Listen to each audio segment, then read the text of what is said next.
City of డెస్టినేషన్గా పిలువబడే మన విశాఖపట్నం గురించి చెప్పండి. పదండి తెలుసుకుందాం. విశాఖపట్నం అనేది బంగాళాఖాత తీరంలోని one of the powerful and beautiful సిటీగా అయితే ఉంది. పురాతన కాలంలో విశాఖపట్నం సిటీని కళింగ రాజ్యాన్ని అయితే పరిపాలించేవారు. కళింగ రాజ్యం తర్వాత ఆ నగరాన్ని ఎంపరర్ అశోక అయితే చేజిక్కించుకున్నారు.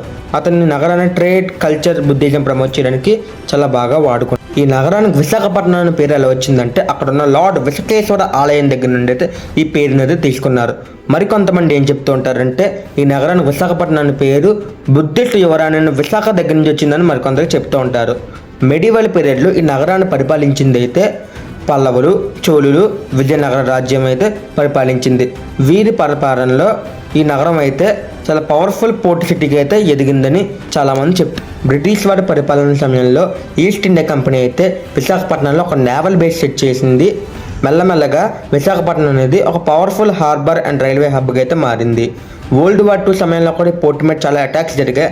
అయినా సరే విశాఖపట్నం పట్టు వదలని విక్రమార్కుడిలాగా ఎంతో పటిష్టంగా అయితే ఉంది. ఇండిపెండెన్స్ తర్వాత విశాఖపట్నం చాలా ఫాస్ట్గా డెవలప్ అయింది. ఎన్నో షిప్ యార్డ్స్, ఎన్నో రిఫైనరీలతో ఎస్టాబ్లిష్మెంట్ అయితే అయ్యింది.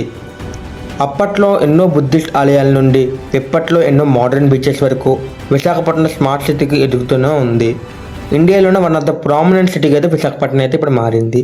మీకు నా కంటెంట్ అయితే నచ్చినట్టయితే మన ఛానల్ని అయితే ఫాలో చేసి పెట్టుకోండి.